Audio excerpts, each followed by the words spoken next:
Hello everyone, welcome back to my YouTube channel. आणि मला माहिती आहे आज सगळ्यांसाठी खूप मोठं सरप्राईज असणार आहे, कारण की मी फर्स्ट टाइम मराठीत बोलते आणि माझ्यासोबत एक खूप स्पेशल गेस्ट आहेत.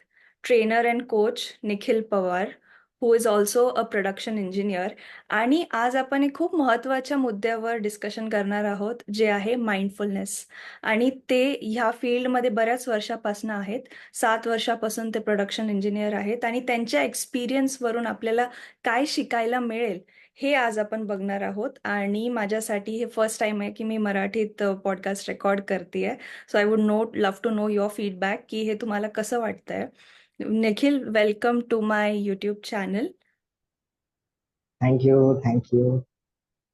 तर निखिलचं मी आणखीन थोडं डीपमध्ये इंट्रोडक्शन करून देते. जसं मी सांगितलं की 7 वर्षापासून ते प्रोडक्शन इंजिनियर आहेत एका इंटरनॅशनल MNC मध्ये. He is a licensed expert in emotional intelligence and he has been training. मी ह्यांचं कॉन्टेंट खूप वर्षापासून फॉलो करते. 2 वर्षापासून आम्ही एकमेकांना सोशल मीडियावर बघतोय. ते कसे ट्रेनिंग्स कंडक्ट करतात, ते कसे संदेश देतात, आणि मला त्यांचे प्रकल्प खूप आवडतात. जिथे मी बघितलंय त्यांना की ते मंदिराजवळ लोकांना प्रोत्साहन देत असतात, वेगळ्या वेगळ्या गोष्टी शिकवत असतात. आणि आपल्याला अशा टीचर्सची, अशा एक्सपर्ट्सची खूप गरज आहे. आणि mindfulness, personal development related content मराठीमध्ये खूप कमी अवेलेबल आहे. आणि खूप कमी लोक असे आहेत जे सिम्पल आपल्याला समजून सांगू शकतात. म्हणून मी निखिल सरांना आज इन्व्हाइट केलंय. Nikhil sir, thank you so much for coming. शॉर्टमध्ये तुम्ही आम्हाला हे सांगू शकता का की थँक्यू. तुम्हाला काय प्रोत्साहन मिळालं की तुम्ही ही फील्ड चूज केली, आणि तुम्ही माइंडफुलनेस हा कॉन्सेप्ट मराठीत कसा एक्सप्लेन करणार? ओके. तर सांगायचं झालं तर ही फील्ड चूज करण्याचं रिझन होतं की जेव्हा कॉलेज लाईफ मध्ये होतो, स्कूल लाईफ मध्ये होतो, तर आपण बऱ्याच गोष्टी बघत असतो, पण एक विचार यायचा की माणूस विचार कसा करतो. मीन्स आपण जे काही बघतोय जग, किंवा आपल्याला कोणाविषयी काही वाटतंय, ते ऍक्च्युली आपण माइंड मध्ये कसं वाटतंय आपल्याला, आणि ऍक्च्युली माइंड मध्ये काय प्रोसेस होते, याचं कुतूहल मला वाटायचं. आणि माझ्या स्कूल टाइम मध्ये माझ्या एक टीचर होत्या, मी त्यांना बघितलं होतं की एक मुलगी होती, तिला अजिबात एवढं काही चांगलं बोलता येत नव्हतं, पण त्या तिच्याशी खूप चांगलं बोलत होत्या. आणि ते मी बघितलं, ऑब्झर्व केलं की यांनी यांच्या माइंड मध्ये केलं काय. हाऊ इज इट पॉसिबल की हं. ह्युमन ब्रेन मध्ये अशी किती कॅपॅसिटी आहे की आपण कॉन्शियसली कुठल्या पर्सनलाही त्याच्यात मनामध्ये काय चाललंय हे आपण ओळखू शकतो. आणि देन मग स्कूल कॉलेज झालं, आणि देन मला जेव्हा मी इंडस्ट्रीला बघायला लागलो, तेव्हा असं जाणवलं की आपल्याला ब्रेन बद्दल जाणून घेण्याची खूप आवश्यकता आहे. आणि आजकालच्या जगामध्ये सगळ्यात मोठा प्रॉब्लेम हाच आहे की आपण खूप जास्त विचारांमध्ये असतो, एकतर पास्टच्या, एकतर फ्युचरच्या. आणि ही अनसर्टिनिटी मध्ये माणूस खूप जास्त स्ट्रेस मध्ये जातोय. आणि देन मग आपण प्रेझेंट मध्ये कसं जगू शकतो, आणि प्रेझेंट मध्ये जगण्यासाठी काय करावं लागतं, याचा अभ्यास करण्याबद्दल कुतूहल जाणवलं, आणि देन या फील्ड मध्ये आलो. That's it's. हे खूप महत्वाचं आहे. आणि माझी चर्चा सायकोलॉजिस्ट सोबत, सिनियर सायकोलॉजिस्ट सोबत आणि बऱ्याच बॅकग्राऊंडच्या लोकांसोबत होत असते. आणि प्रत्येकाची कंप्लेंट हीच आहे की हा आपल्याकडे जो मोमेंट आहे ह्याच्यामध्ये कसं जगावं, कारण की सगळं काही इतकं वेगाने पुढे वाढतंय की सगळ्यांना वाटतंय की मी सक्सेसफुल व्हावं, माझ्याकडे हे असावं, ते असावं. पण मी कोण आहे, माझं ब्रेन, माझं माइंड कसं काम करतं, आणि माझ्यासाठी काय बेस्ट आहे, ह्या सगळ्या गोष्टी जाणून घेण्यासाठी ना, तो माइंडफुलनेसचा जो पॉज असतो, की हा क्षण माझ्यासाठी खूप महत्वाचा आहे, हे समजणं खूप आवश्यक आहे सर. म्हणून मी तुम्हाला विचारते की माइंडफुलनेस ही कॉन्सेप्ट तुम्ही कशी समजून सांगणार आपल्या व्ह्युअर्सला? जर माइंडफुलनेस जर समजून घ्यायचं आहे, तर सिम्पल फंड आहे, व्हॉट इज माइंड. जर आपण जेव्हा माइंडला समजून घेतोय, माइंड काय, माइंड जस्ट एक काय करते, जस्ट एक इन्फॉर्मेशनला प्रोसेस करते. मीन्स आपलं माइंड स्वतःहून तर काहीच जनरेट नाही करत. जी इन्फॉर्मेशन आपण घेतोय त्याच्यावर आपण प्रोसेस करतोय, आणि ते आपल्या एक्सपिरियन्सेस नुसार करतोय. कारण सेम इन्फॉर्मेशन प्रत्येक व्यक्ती सेम प्रकारे नाही घेत. प्रत्येकाची त्याच्या एन्व्हायरमेंट नुसार, त्याच्या बॅकग्राऊंड नुसार, त्याच्या बिलीफ्स नुसार ही चेंज होत असते. आणि तो त्याला मिनिंग देत असतो. म्हणजे इव्हेंटला मिनिंग हा व्यक्ती देत असतो, हा प्रत्येक व्यक्ती वेगवेगळा असतो. पण जेव्हा माइंडफुलनेस समजून घेण्याची वेळ येते, तेव्हा कुठलीही जजमेंट त्या गोष्टीला न करता, ऍक्च्युअली जस्ट एक थर्ड पर्सन व्ह्यूने त्या गोष्टीकडे बघणं, आणि देन मग त्याच्यावर विचार करणं. पण आपलं बऱ्याचदा काय होतं की आपण जस्ट इन्फॉर्मेशन घेतो आणि लगेच रिॲक्ट करतो.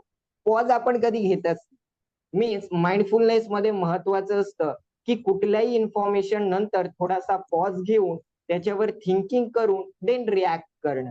पण जर आज आपण काल बघतोय जस्ट इन्फॉर्मेशन येते आणि जस्ट आपण रिॲक्ट होतो. सो याच्यामध्ये जम्बलिंग होते. त्याच्यामुळे ते माइंडफुलनेस राहत नाही. तर आपण जर माइंडफुलनेस तर याच्यावर की कसा पॉज घ्यायचा आहे, कसं आपण त्या इन्फॉर्मेशनवर थिंकिंग करायचंय आणि देन रिॲक्ट व्हायचंय. तर अशा प्रकारे आपण समजून घेऊ. हे खूप महत्त्वाचं सांगितलं सर तुम्ही, की तो पॉज जेव्हा तुम्हाला इन्फॉर्मेशन मिळत असते, तो घेणं खूप महत्त्वाचं आहे. त्याच्यानंतर कसं रिस्पॉन्ड करायचं हे महत्त्वाचं आहे. खूप लोकं विचारतात आपल्याला, की तुम्ही इतकं चांगलं कसं बोलू शकता? स्पेशली जे ट्रेनिंग आणि कोचिंगमध्ये असतात. आता आपण एकमेकांना जे प्रश्नोत्तर विचारतोय, आपल्याला तर माहिती नाहीये ना, की इथं आपण काय बोलणार आहे, कसं बोलणार आहे. पण तो जो छोटासा पॉज आहे, जर व्ह्युअर्सने नोटीस केलाय, जो तुम्ही माझ्या प्रश्नानंतर घेता टू स्टार्ट अॅन आन्सर, तो पण खूप महत्वाचा आहे इन दॅट आन्सर. हे तुम्हाला ह्या कॉन्व्हर्सेशन, ह्या डिस्कशन थ्रू लक्षात येईल. आणि जसं तुम्ही सांगितलं ना सर, की आपलं माइंड फक्त प्रोसेस करतंय जे आपण इन्फॉर्मेशन देतोय. बऱ्याचदा लोकांना असं वाटतं की हे सगळं ऑटोमॅटिक होतंय. ज्याला आपण म्हणतो की आपण एक ऑटो पायलट मोडमध्ये आहोत, की इन्फॉर्मेशन येते आणि मी रिॲक्ट करतो. बऱ्याचदा लोकांना वाटतं की ह्युमन्स असेच फंक्शन करतात. पण आपल्याकडे एक कॉन्शियस चॉईस आहे, असं बऱ्याचदा आपल्याला लक्षात येत नाही. तर त्यासाठी जर कोणी हे फर्स्ट टाइम ही कॉन्सेप्ट ऐकतं माइंडफुलनेसची आणि त्यांना आपल्या रोजच्या जीवनात माइंडफुलनेस इनकॉर्पोरेट करायचं आहे, आणायचं आहे माइंडफुल लिव्हिंग, तर छोट्या सिंपल टेक्निक्स किंवा टिप्स जर तुम्ही काय देऊ शकलात आज आपल्या व्ह्युअर्सला, तर ते काय असतील? जर आपल्या डेली रुटीन मध्ये आपल्याला सकाळपासून ते संध्याकाळपर्यंत जर आपण फक्त दिवसाचा विचार केला तर माइंडफुलनेस खूप इम्पॉर्टंट आहे. जर आपण साधं घरातलं उदाहरण घेऊया हं, की सकाळी सकाळी की आपण म्हणतो एक साधा चहा बनवलाय. साधा हं, चहा जरी बनवायचा आहे त्यावेळेसही व्यक्ती अगोदर हे करतो की जस्ट टाकण्यापूर्वी जसं चहामध्ये साखर टाकणार, तुम्ही चहापत्ती टाकणार, दूध टाकणार. या जेव्हा गोष्टी करत असतात, जस्ट तुम्ही जर सुरुवात केली जस्ट टाकायचं म्हणून टाकताय. मीन्स बऱ्याचदा माणसाच्या याच्यात येतं, की अरे यार कधी गोड होईल का? कधी फिका होईल का चहा? समोरच्याला आवडेल की नाही? असं बरेचसे पाहुणे आपल्याकडे येत असतात, तेव्हा असे विचार येत असतात. पण त्याच वेळी जस्ट थोडा विचार केला, की एक आपल्याकडे एक प्री अझम्पशन असतं. आपल्याकडे काही असतं, की मी 2 लोकांसाठी एवढं बनवतोय तर एवढं प्रोसेस आहे, एवढे टाकणार आहे. तर ते 4ही वाढले आणि 6ही वाढले. तर एक इन्फॉर्मेशन तुमच्याकडे सेम डाटा आहे. जस्ट त्या डाटानुसार आपण ती प्रोसेस केली तर डेफिनेटली तो जो थॉट आहे, की ते 10ही लोकं असले तरी आपण ते चांगलंच बनवू शकतो. आणि याला म्हणतात प्रेझन्स ऑफ माइंड, की का तुमच्याकडे जे प्रिव्हियस नॉलेज अवेलेबल आहे, त्याच्यावर तुम्ही पॉज घेताय, त्याच्यावर तुम्ही विचार करताय आणि देन तुम्ही ते काम स्टार्ट करताय, तर डेफिनेटली तुमच्या माइंडमध्ये हा विचार येणारच नाही, की मी एकाचा चहा बनवू शकतो, तर मी 100चाही चहा बनवू शकतो. कारण प्रोसेस सेमच असणार आहे. फक्त मला त्याचं कॅल्क्युलेशन व्यवस्थित करायचं आहे आणि हे कॅल्क्युलेशन तुम्ही पॉज घेऊन थिंकिंग करून करतात. यालाच तुम्ही प्रेझन्स ऑफ माइंड म्हणता आणि हे तुम्ही वापरू शकता.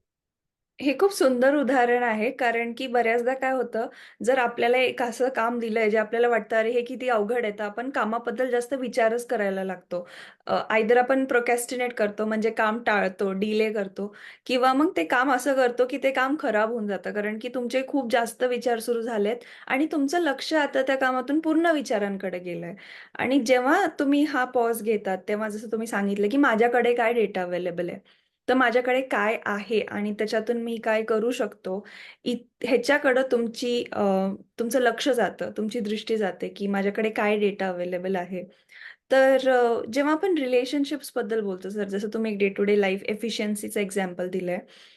जसं आपल्याला जर माइंडफुलनेस रिलेशनशिप्समध्ये इन्क्लूड करायचं असेल, तर कसं करणार? ओके. माइंडफुलनेस रिलेशनशिपमध्ये इन्क्लूड करायचं झालं, तर मोस्टली आज आपण बघतोय की पॅरेंट्स आणि चिल्ड्रन्स यांची रिलेशनशिप आज खूप अशा प्रकारे होत आहे, की इतके चांगले नाही दिसत आहे आपल्याला, की लहान-लहान मुलं आहेत आणि त्यांना असं वाटतंय, की मीन्स ते स्वतःला इतके सोशल मीडियामध्ये इन्व्हॉल्व ठेवलंय, की त्यांचं कम्युनिकेशन होत नाही. आणि काय होतंय, की जेव्हा पॅरेंट्स जे असतात, त्यांना काय वाटतंय, की आमच्या मुलांनी आम्ही जे सांगतोय ते ऐकावं आणि हं, चिल्ड्रन्सला काय वाटतंय, की आमचे पण काही थॉट्स आहेत आणि आमचे पॅरेंट्स आम्हाला समजून घेत नाही. जेव्हा दोघांमध्ये हे मिसकम्युनिकेशन होत आहे, पण जेव्हा प्रेझेन्स ऑफ माइंड येत आहे, कारण कसं असतं की एखाद्या स्टुडंटची कंप्लेंट जर त्याच्या स्कूलमधनं आली, तर पॅरेंट्स लगेच त्या मुलावर रिॲक्ट होतात. तुला कळत नाही का, हे नाही का, तुझ्या कंप्लेंट्स येतात XYZ. आणि त्यामुळे त्या मुलाच्या मनात आपल्या पॅरेंट्स विषयी द्वेष निर्माण होतो, राग निर्माण होतो आणि तो त्याच्या मनातलं कधी बोलतच नाही.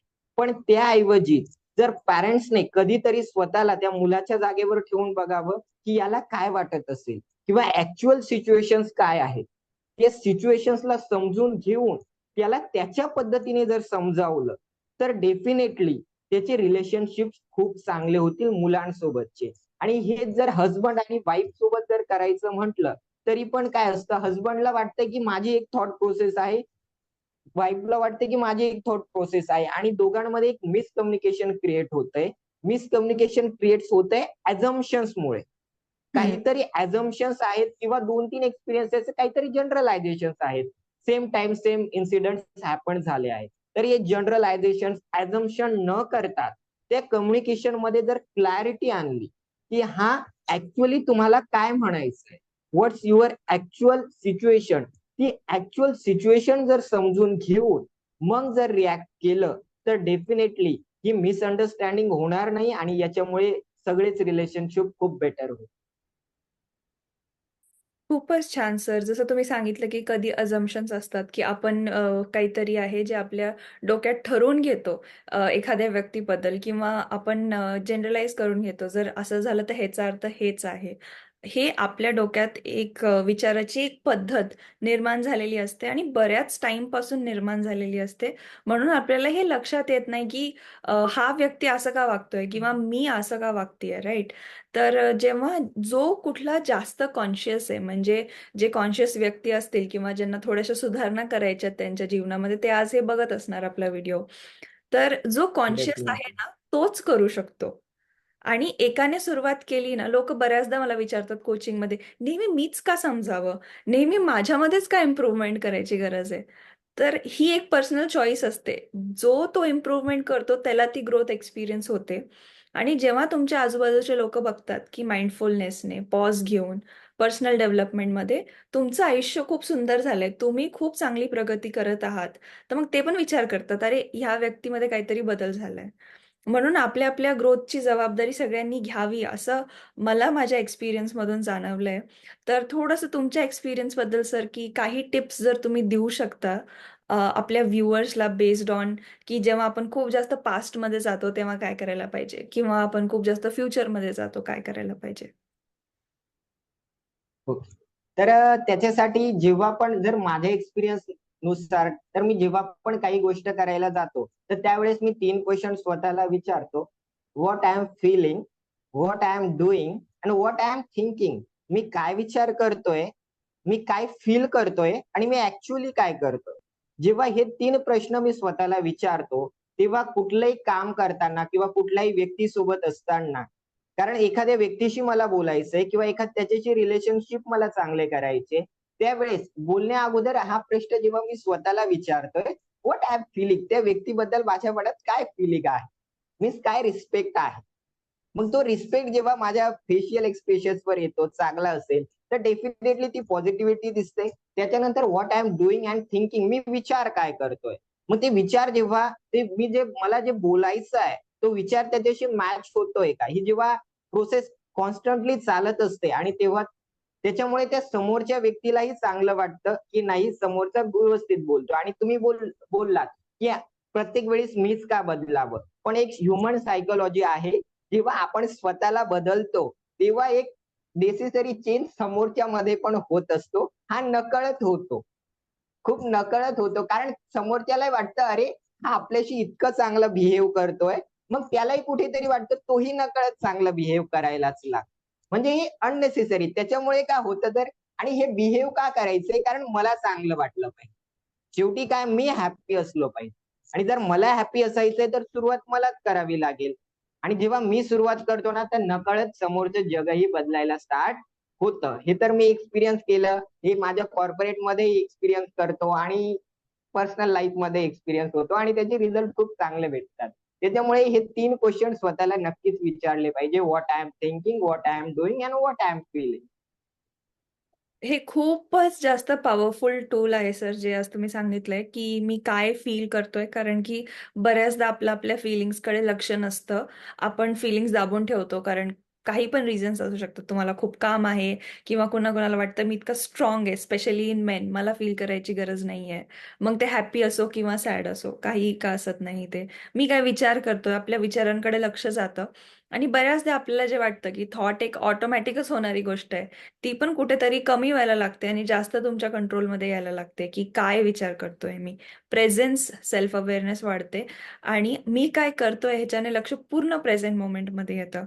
तर हे खूप सिम्पल आणि खूप पॉवरफुल टूल आहे.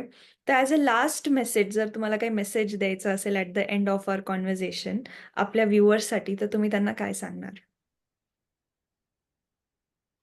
जर तुम्हाला प्रेझेन्स ऑफ माइंड ही जगण्याची एक अशी पद्धत आहे की आपल्या भारतीय संस्कृतीमध्ये जर बघितलं गेलं तर गौतम बुद्धांपासून ही प्रेझेन्स ऑफ माइंड चाललेलं आहे.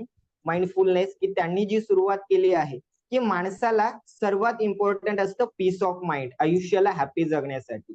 आणि पीस ऑफ माइंड साठी इम्पॉर्टंट असतं लेस स्ट्रेस, आणि लेस स्ट्रेस साठी इम्पॉर्टंट असतं प्रेझेन्स ऑफ माइंड. कारण जेव्हा आपण प्रेझेंट मध्ये असतो ना, तेव्हा पास्ट आणि फ्युचरचे थॉट्सच नाही राहत. आणि जर पास्ट आणि फ्युचरचे थॉट्सच नाहीयेत तर स्ट्रेस नावाची गोष्टच येत नाही. कारण स्ट्रेस जनरेट होतं की फ्युचर मध्ये काय घडणार आहे आणि पास्ट मध्ये काय झालं होतं. कारण एक गोष्ट आपल्या हातात नाहीये आणि दुसरी गोष्ट ऑलरेडी घडून गेली आहे, त्याच्यामुळे स्ट्रेस होतो. पण आपल्या हातामध्ये काय आहे तर प्रेझेंट मुवमेंट आहे. एन्जॉय दॅट प्रेझेंट मुवमेंट, इसके बाद ये जिंदगी दोबारा ना मिलेगी, ये लास्ट मोमेंट आहे. असं म्हणत जर आपण आयुष्य जगलं तर डेफिनेटली आयुष्यात स्ट्रेसच राहणार नाही ना, आपण खूप आनंदी आयुष्य जगू शकतो. कारण ही वेळ पुन्हा येत नाही जर हे माहीत असू नाही. कारण माणसाचा सर्वात मोठा गैरसमज हा असतो की आपल्याकडे अजून खूप सारं आयुष्य बाकी आहे, पण हे आयुष्य कधी निघून जातं आपल्यालाही समजत नाही. मग आपण स्ट्रेसमध्ये येतो, अरे वेळ तर निघून गेली. जे झालं ते झालं, त्याला सोडून देणं आणि भविष्याचा खूप जास्त विचार न करता प्रेझेंट मुवमेंटला एन्जॉय करणं, हेच प्रेझेन्स ऑफ माइंड आहे असं मला वाटतं. हे खूपच छान सांगितलं सर तुम्ही, की जे पास्ट आहे ते घडून गेलंय आणि फ्युचर अजून आलं नाहीये आणि दोन्ही गोष्टींवर तुमचा काहीच कंट्रोल नाहीये. आणि बऱ्याचदा ना आपण ॲज ह्युमन्स ही गोष्ट ॲक्सेप्ट करत नाही, की जे पास्ट झालंय आपण त्याला बदलू शकत नाही आणि आपण त्याला, त्या स्टोरीला आणत असतो प्रेझेंटमध्ये आणि त्या फ्युचरबद्दल विचार करून करून आपल्याला जे वाटत असतं की आपण फ्युचर बदलू शकतो आणि खूप काहीतरी चांगलं करू शकतो, तो पण एक गैरसमज आहे. जर तुम्हाला तुमचं फ्युचर खूप चांगलं करायचं आहे, तर सरांनी जसं सांगितलं, प्रेझन्स ऑफ माइंड आणि प्रेझेंट मोमेंट हे जास्त महत्त्वाचे आहेत. खूपच सुंदर मेसेज, आणि मला जो माइंडफुलनेसचा मेसेज ह्या चॅनलवर पाहिजे होता आणि एक परफेक्ट एक्सपर्ट तुम्ही मला वाटलं ह्या कॉन्व्हर्सेशनसाठी, आणि तुम्ही माझी रिक्वेस्ट एक्सेप्ट केली. ह्याच्यासाठी तुमचं खूप खूप थँक्यू. आणि तुम्ही जे काम करताय ना सर, की मराठीमध्ये आपल्या महाराष्ट्राच्या भाषेमध्ये तुम्ही लोकांना समजून सांगताय, तुमचे ट्रेनिंग्स तुम्ही मराठीमध्ये कंडक्ट करता आणि ह्या मेसेजला स्प्रेड करताय इवन टू दोज पीपल ज्यांना ह्या सगळ्यांशी ते कनेक्ट करू शकत नव्हते, ही सगळी माहिती नव्हती. तर तुम्ही जे ग्राउंड वर्क करत आहात, मला पर्सनली ते काम खूप आवडतं आणि तुमचं खूप खूप अभिनंदन त्याच्यासाठी. Thank you. Thank you. Thanks a lot. Thank you. Thank you.